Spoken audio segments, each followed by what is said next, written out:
Mon avion décolle dans 35 minutes et je me suis acheté un beignet à la ricotta. Ils ont tous une petite connotation sexuelle, il faut pas se le cacher. J'ai mangé la meilleure pizza du monde. Et oui. Moi, c'est Natacha. J'aime voyager sur tous les continents. Depuis 2020, je parcours les plus beaux pays d'Europe. Cette fois, c'est au pays de la Dolce Vita que j'ai posé mes valises. Je viens de passer acheter 7 glaces. Du sommet d'un volcan en activité aux plages de rêve, suivez-moi dans ces nouvelles aventures. Assurez-vous d'avoir validé votre titre de transport et déposez vos bagages dans les emplacements prévus à cet effet. Nous vous souhaitons un bon voyage. Bonjour et bienvenue dans ce nouveau vlog. Il est même pas 6 h du matin et je suis déjà à Orly. J'ai pris le Orlybus que vous voyez derrière moi. Et avant ça, j'ai même pris un Nautilien parce qu'il n'y a même pas de métro à cette heure-ci. En tout cas, ce qui est sûr, c'est qu'aujourd'hui, je vais à Naples en Italie en prenant la compagnie EasyJet.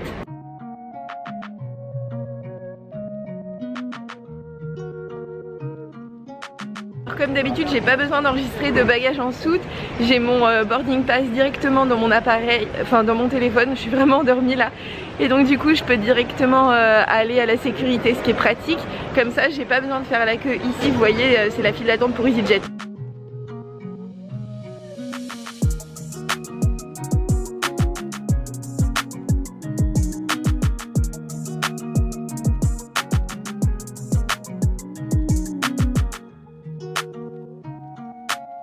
Voici les voies d'embarquement avec des portails automatiques, vous scannez ici vos tickets. Je viens de passer la sécurité, on a contrôlé 3 fois que j'avais un billet d'avion. Par contre, on n'a absolument pas contrôlé que j'avais un test PCR ou un certificat de vaccination. On n'a pas contrôlé mon passeport. Donc voilà, je vais en Italie, je vais voir jusqu'où ça tient. J'ai aussi j'ai dû remplir un formulaire sur le site de l'Union Européenne pour pouvoir entrer en Italie. Apparemment c'est obligatoire, le questionnaire était assez long à remplir et c'est pareil, on m'a pas demandé le QR code de ce questionnaire. Donc voilà.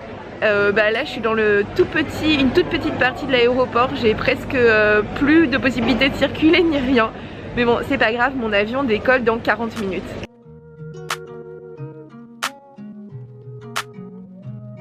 Mon avion décolle dans 35 minutes et je suis déjà en train d'embarquer, donc il risque vraiment d'être très à l'heure.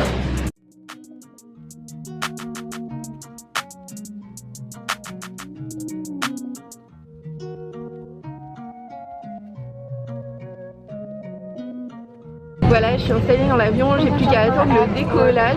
Les sièges sont plutôt cool, enfin c'est EasyJet et voilà. Et il y a un peu d'espace quand même pour les jambes. Après je sais pas si vous faites plus d'1m80, c'est toujours vrai. In Napoli, very nice weather, sky clear more or less, wind from the west side and outside temperature already 22 degrees Celsius.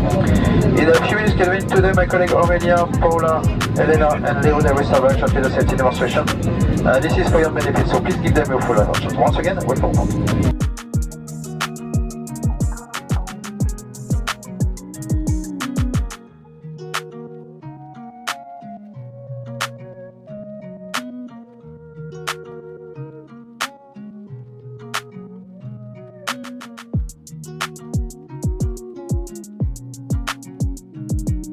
Ça y est, je suis en Italie, j'ai passé le truc, là juste dehors c'est Naples et c'est assez incroyable parce qu'en fait on m'a demandé ni mon QR code pour entrer en Italie, ni même si j'étais vaccinée et on m'a vérifié et j'ai même pas passé l'immigration par rapport à mon passeport, c'est fou.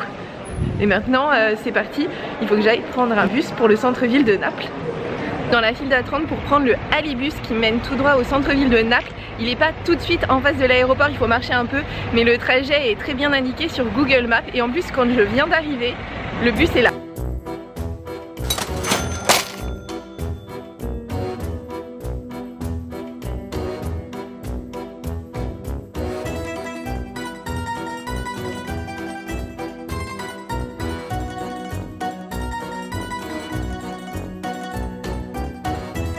Donc là il y a la grande rue où il y a le tram et par là il y a tout un tas de petites ruelles et c'est là où je vais.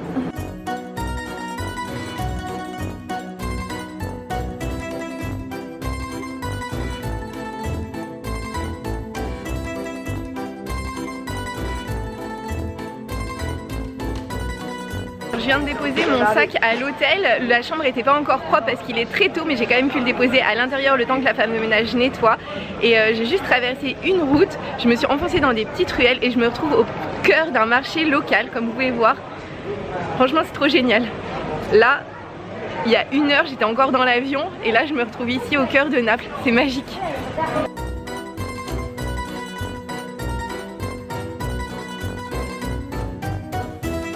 Dans la rue, en bas des immeubles, il y a des sortes de vitrines comme ça, avec des sortes de petits hôtels pour des gens, j'imagine, qui sont décédés. Il est quasiment 11 h et j'ai pas encore petit déjeuner alors que je me suis levée à 4 h 30 du matin. Du coup je me suis acheté un beignet à la ricotta, il est encore chaud. Le croissant était une spécialité de Naples, c'est-à-dire un beignet de pâte feuilletée avec de la ricotta assaisonnée à la cannelle et c'était vraiment succulent. En plus il était tout juste chaud et je sais pas du tout comment ils font cette espèce de pâte feuilletée où on voit vraiment chaque couche de la pâte feuilletée. Ça m'a vraiment impressionnée.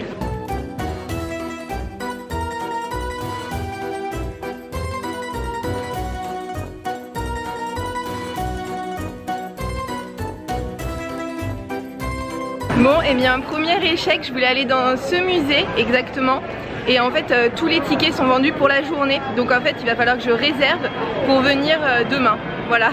Il y a toute cette file d'attente et en fait ils ont des tickets et moi j'en ai pas, donc c'est trop tard pour moi. À Naples, vous pouvez pas arriver et entrer dans un musée comme ça, il faut avoir réservé à l'avance.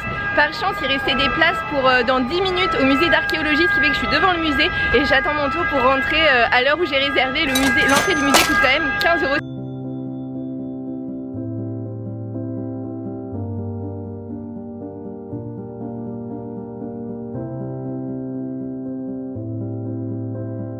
Ce musée est en fait le rassemblement de plusieurs collections qui initialement se trouvaient un petit peu partout en Italie et surtout tout ce qu'on a trouvé à Rome, enfin tout ce qu'on a trouvé plutôt à Pompéi et Herculaneum est d'abord venu ici.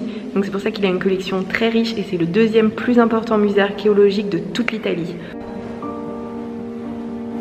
Petite momie en fait était mise à l'intérieur de la tombe du défunt et l'objectif c'était qu'il travaille pour le compte du défunt et plus le défunt était riche, plus il avait de petites statuettes. Et cette boîte là que vous voyez, c'est à l'intérieur de cette boîte qu'il y avait les petites statues et elle date entre 1300 et 1000 avant Jésus-Christ, ce qui fait qu'elle a 3000 ans.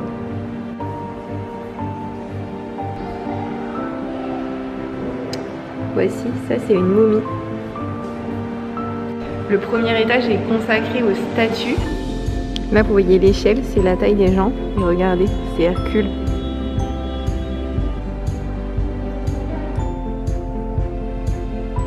Là, je suis montée et c'est un demi-étage et là on est plutôt au niveau des mosaïques. Apparemment c'est une des plus riches collections de mosaïques du monde. Il y a tant des mosaïques de sol que de murs, mais aussi de colonnes et de niches. C'est fou. Et elles sont incroyablement bien conservées parce que la plupart viennent de Pompéi. Franchement regardez la précision, on croirait un vrai tableau. Et quand on s'approche, en fait, ce sont des tout petits carreaux de mosaïque. Vous imaginez le temps passé et surtout l'état de conservation par rapport à l'âge que ça a. Alors, quand les archéologues ont fouillé Pompéi, ils ont retrouvé un certain nombre de tableaux qu'ils ont jugés étant obscènes. Et du coup, ils savaient pas trop quoi en faire, ils étaient très gênés. Et au cours des siècles, ils les ont mis dans le musée, ils ont fermé la salle, réouvert la salle, etc. parce que ça suscite l'embarras. Et là, enfin, on a une période où on peut voir ces tableaux. Et effectivement, ils ont tous une petite connotation sexuelle. Il faut pas se le cacher. Je suis dans une salle avec des tableaux. Vous allez me dire, des tableaux dans un musée, c'est normal. Sauf qu'ici, les tableaux ont 2000 ans. C'est extraordinaire quand même. Ce musée est exceptionnel par sa diversité, par la richesse de ses collections qui sont romaines et qui datent donc d'il y a 2000 ans. On finit par oublier que ces objets ont 2000 ans tellement il y en a. On a l'impression que ça les rend presque banals, ce qui est fou. En revanche, il coûte quand même 20 €, donc, et c'est un vrai musée. Donc si vous n'aimez pas les musées, ne venez pas ici parce qu'il n'y a pas de côté ludique, hyper pédagogique. Mais si vous adorez l'Antiquité, 20 €, c'est pas cher du tout. Donc je viens d'acheter un ticket pour 1,10 € au niveau de cette machine. C'est hyper facile et il y a la langue française. Donc c'est parti. Je suis sur le quai du métro, j'attends le métro, il passe dans à peine 4 minutes et ça va vraiment faire gagner du temps. En fait là je prévois de repasser à mon hôtel, de prendre une douche, de recharger un petit peu mon portable et ensuite je vais aller manger la meilleure pizza du monde. Et oui.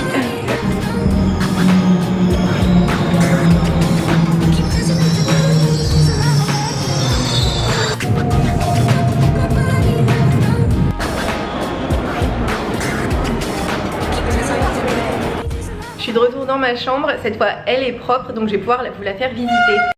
Donc, voici le lit, le bureau, une armoire. Alors j'ai vu très clairement sur les rails du train.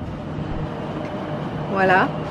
Et la salle de bain, il y a un petit miroir et la salle de bain est très moderne, très récente. Petite particularité, on a un bidet, des toilettes, et voilà.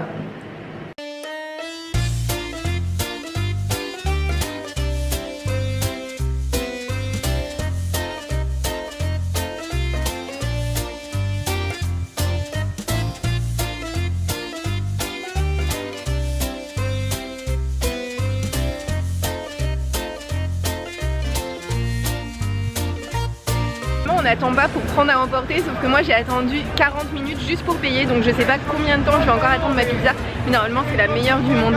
Alors ça c'est la file pour prendre à emporter, normalement il n'y a pas de file, c'est instantané. Et ça c'est la file pour manger à l'intérieur qui va jusqu'à là-bas et qui normalement dure 3 heures.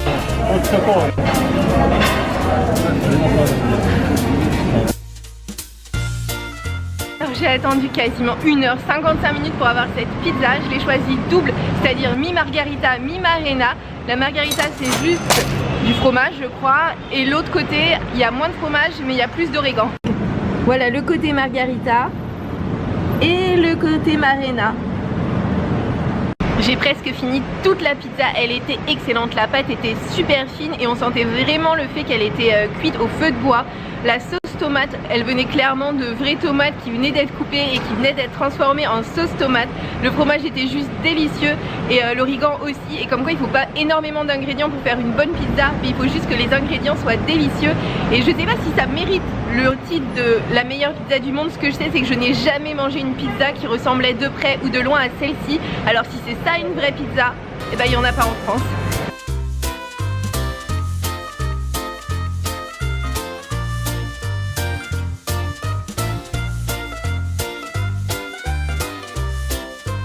Je suis dans l'incroyable galerie Umberto Ier. Elle a été construite au 19e siècle et elle est juste magnifique. On croirait un château. En France, il y a des passages couverts, mais ici, je sais pas combien d'étages elle fait. Elle en fait 3 en fait. Non, 2. Mais c'est tellement haut et c'est tellement grand. Il y a une incroyable verrière au-dessus. C'est magnifique.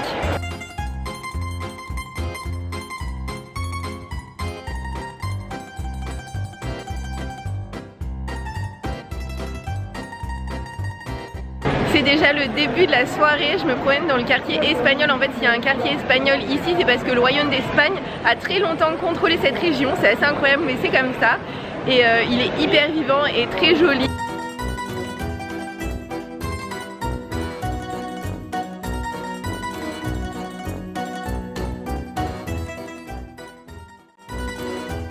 Les rues de ce quartier sont extrêmement étroites, ce qui fait que les voitures ne peuvent pas passer, et plutôt que de les rendre piétonnes, et ben en fait tout le monde est en scooter.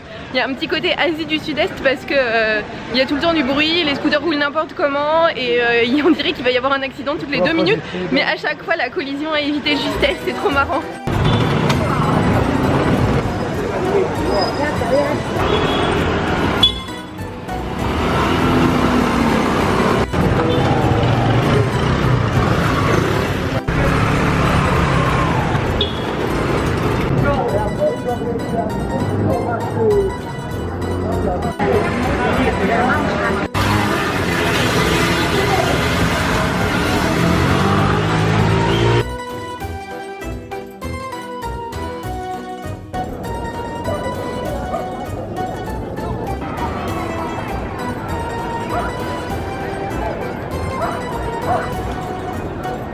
Il est plus de 19h et je suis réveillée depuis 4h30 du matin. Donc là c'est vraiment temps pour moi de retourner dans ma chambre, de me reposer un petit peu. Et donc ça veut dire que c'est la fin de ce vlog. Merci beaucoup de l'avoir regardé jusqu'ici. J'espère qu'il vous a plu et que vous avez envie de le liker. Et n'hésitez pas à vous abonner pour voir celui la semaine prochaine. Et normalement la semaine prochaine je suis à Pompéi. Je crois que je vois le Vésuve. Il est là avec ses 2 cratères. Waouh!